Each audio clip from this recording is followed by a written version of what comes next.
दृश्य खुलता है। रात का गहरा सन्नाटा, एक अंधेरा बेडरूम। कैमरे की धीमी गति कमरे के कोनों में छिपी परछाइयों को उजागर करती है, जैसे कोई रहस्य धीरे धीरे खुल रहा हो।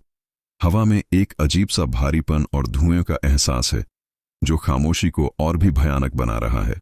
दीवार पर टंगी पुरानी घड़ी की सुइयां एक पल के लिए ठहर जाती है।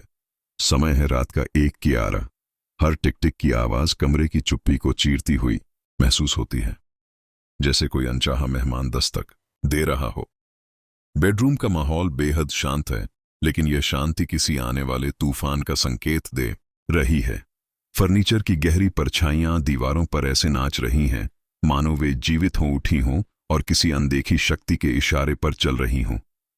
कमरे का हर कोना एक अनकही कहानी फुसफुसाता हुआ प्रतीत होता है। एक ऐसी कहानी जिसे कोई सुनना नहीं चाहेगा। यह महज एक कमरा नहीं, बल्कि डर का एक धीरे धीरे बुना जा रहा जाल है, जहां हर परछाई में एक राज छिपा है और हर आवाज में एक चेतावनी। बढ़ता तनाव। मेज पर रखा मोबाइल फोन अचानक अपनी खामोशी तोड़ता है और उसकी स्क्रीन नीली रोशनी से चमक उठती है। ये रोशनी अंधेरे में एक द्वीप की तरह लगती है, लेकिन यह द्वीप सुरक्षित नहीं, बल्कि खतरनाक है। स्क्रीन पर व्हाट्सएप का इंटरफेस उभरता है, जिस पर एक नए वॉइस नोट का नोटिफिकेशन साफ दिखाई देता है। भेजने वाले का नाम या नंबर नहीं है, बस एक खाली प्रोफाइल पिक्चर। इससे पहले कि कोई उसे छू पाता, वॉइस नोट अपने आप बजना शुरू हो जाता है। एक धीमी, गहरी और रहस्यमयी आवाज कमरे में गूंजने लगती है।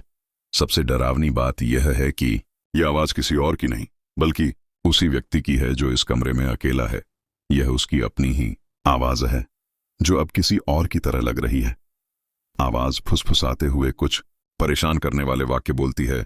तुम्हें क्या लगता है तुम अकेले हो?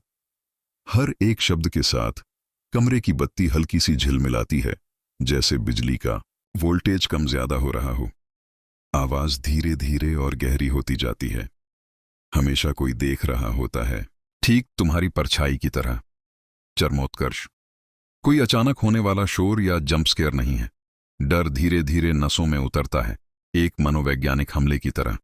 देखने वाले का दिल तेजी से धड़कने लगता है, लेकिन स्क्रीन पर सब कुछ ठहरा हुआ है। डर का माहौल अपनी चरम सीमा पर पहुंच जाता है।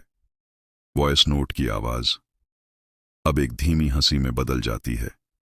एक ऐसी हंसी जो कानों से होकर सीधे रूह में उतर जाती है। यह हंसी उस व्यक्ति की अपनी ही है, लेकिन उसमें एक ऐसी क्रूरता और पागलपन है जो उसने पहले कभी महसूस नहीं किया। कमरे की परछाइयां अब और भी गहरी और लंबी हो जाती हैं। ऐसा लगता है मानो वे बिस्तर की ओर बढ़ रही हैं। कैमरे का फोकस धीरे धीरे उस व्यक्ति के चेहरे पर जाता है, जिसकी आंखों में खौफ साफ पड़ा जा सकता है।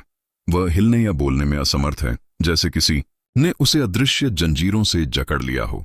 यह डर बाहरी नहीं, बल्कि भीतरी है। यह अपनी ही पहचान और वास्तविकता पर संदेह करने का डर है।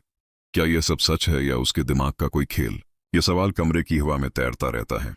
अंत जैसे ही हंसी अपने चरम पर पहुंचती है, अचानक एक गहरा सन्नाटा छा जाता है। फोन की स्क्रीन काली पड़ जाती है, जैसे किसी ने उसे बंद कर दिया हो।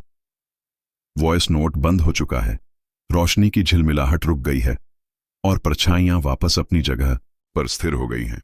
लेकिन जो डर पैदा हुआ था, वह अब भी कमरे में मौजूद है। सब कुछ पहले जैसा सामान्य लगता है, लेकिन अब कुछ भी सामान्य नहीं है। घड़ी की सुइयां फिर से चलने लगती हैं, टिक टिक टिक टिक। लेकिन अब हर टिक के साथ एक अनकहा सवाल गूंजता है, क्या वह सच में अकेला है? कमरा अंधेरे और खामोशी में डूब जाता है, लेकिन इस खामोशी में अब एक नई दहशत शामिल हो चुकी है, जो हमेशा के लिए वहीं रहेगी। स्क्रीन पूरी तरह से काली हो जाती है और पीछे सिर्फ एक गहरी, परेशान करने वाली चुप्पी रह जाती है।